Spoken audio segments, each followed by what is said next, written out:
The New York Knicks did it. They did it. Leon Rose made a move in NBA free agency. The Knicks have signed Nathan Knight. And I'm going to be honest, I had no idea who Nathan Knight was before this video. You're watching Knicks Now by Chat Sports. I'm your host, Marshall Green.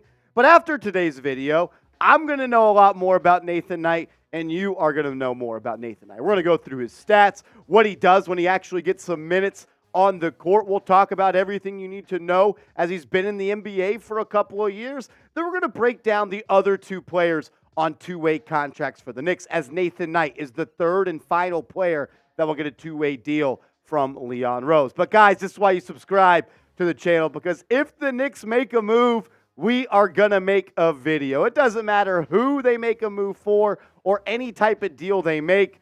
We are going to make a video. So subscribe and help us get to 30,000 subs and enjoy free Knicks content every single day.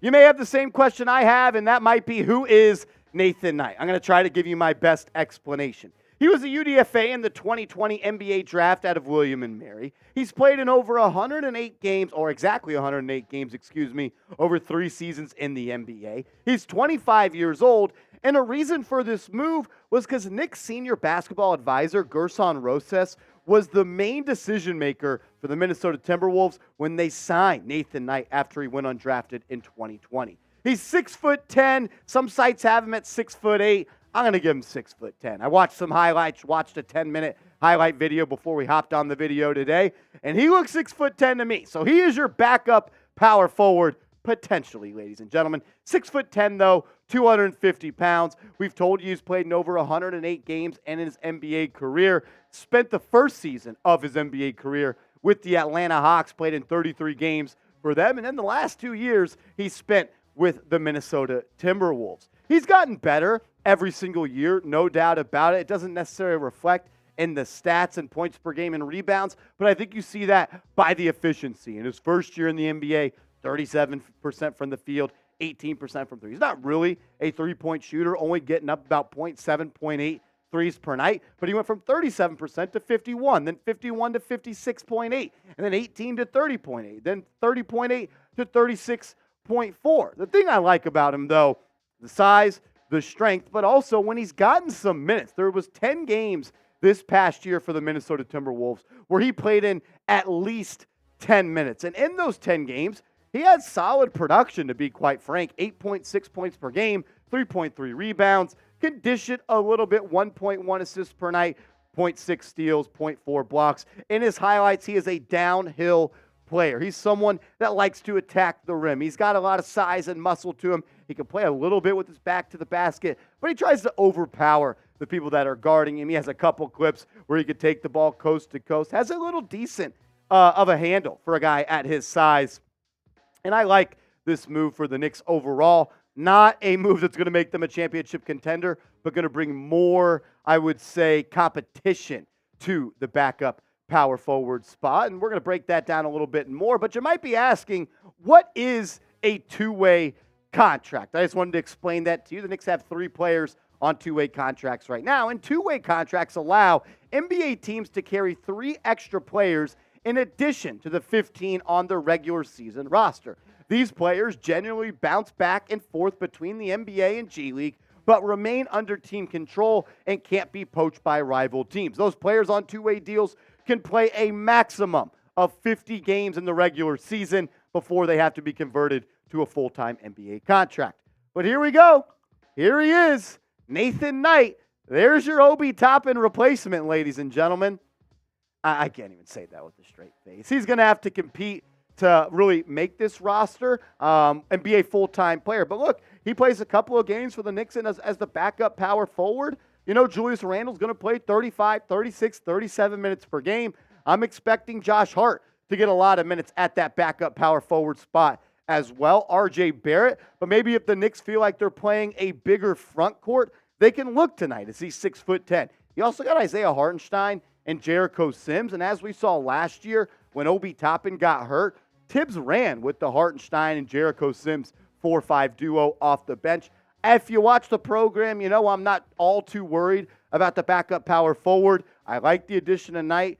Doesn't move the needle for the Knicks, but more camp bodies more competition, and he's going to be competing with Isaiah Roby to potentially be that first power forward off the bench. Roby played in 4 games for the New York Knicks Summer League team over in Vegas this year, 10.5 points per game in those 4 games. He flashed for sure. And we've talked about Roby a couple of times on this channel. He's an athletic big man. He's shown the ability to knock down the outside shot. He can get out into the fast break, put it on the deck, watch your head top. He's got good bounce. He can move the ball a little bit. I like him as a prospect. I actually liked him coming out of the NBA draft. He just hasn't been able to stick with any team yet. Maybe he finds a home, though, with the Knicks as the potential backup power forward. I'll ask you this question, and then we'll get to 2 other players I want to talk about in today's show.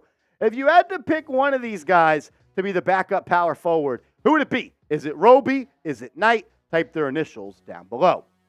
So at this current moment, the Knicks are full on their 2-way contracts. They got Trevor Keels on a 2-way deal. He was picked by the Knicks in the 2nd round in the 2022 NBA draft. You also got Dwayne Washington, who the Knicks picked up at the tail end of the 2023 season, and Nathan Knight is the last guy to get that spot. Let's talk about Trevor Keels a little bit, who flashed a little bit in the NBA Summer League this year for the Knicks. Played in 5 games, 11 points per night, right at about 3 assists and 3 rebounds per night. Had like 20 points in 1 game, and you see the potential that this guy has. I don't know if he's ever going to be an NBA starter or maybe even not an NBA consistent rotational player, but he's still young, still 19 years old. I'm going to still give him some time because I was kind of impressed by what I saw from him in a couple of different spurts in the Summer League. He really did flash, though, for the Westchester Knicks in the G League, playing 24 games in Westchester, averaged 15 points per game, almost 4 assists, 3 rebounds, 42.5% from the field, and 34.5% from downtown. I don't know what his role for the Knicks may be down the line, but I want to continue to keep him in this organization and see if he can ever become a productive player. Dwayne Washington, prior to getting to the Knicks, spent 2021 with the Indiana Pacers and spent 2022 with the Phoenix Suns. Played 48 games for Indy, 31 for the Suns. And the thing that stands out to me is the guy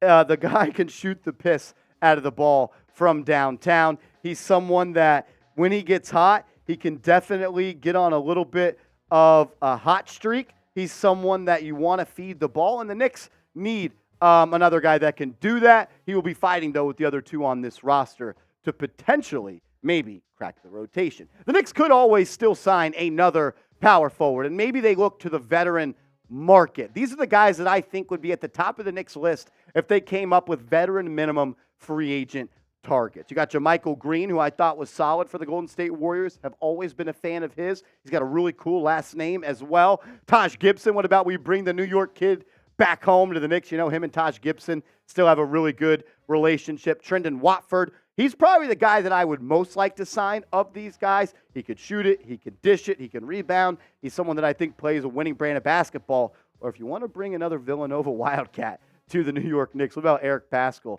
who actually didn't even play in the NBA last year, spent some time with Minnesota and Utah over the past couple of years. They could still sign a guy, no doubt about it. It would have to be for that veteran minimum deal, as they are hard-capped following the Dante DiVincenzo deal. They lost that biannual exception, which isn't a problem. The Knicks have a lot of good players and a lot of talented players that make a lot of money, but they still could add a veteran minimum power forward. Do you want to sign one? Maybe it's Taj Gibson. Maybe it's Trendon Watford. I'll ask you to name someone in the comments section the Knicks should sign. NBA free agency has come, and it's almost gone at this point. Most rosters are set, but is there a guy you want to add to the orange and blue? As always, I just want to say thank you guys and appreciate you for rocking out with us here on New York Knicks Now by Chat Sports. Remember, if you want to give me a follow or chop it up, talk more Knicks, we can go talk Nathaniel Knight over on Twitter. I'm down at @MarshallGreen_. I just want to say thank you guys, man. You guys have really been showing great engagement on these videos. The live show yesterday was awesome, and I pride myself on if the Knicks make a move, we are going to make a video. So I hope you enjoyed today's show. And if you're a real one, made it this far in the video, type real one down below so I know who's a real one.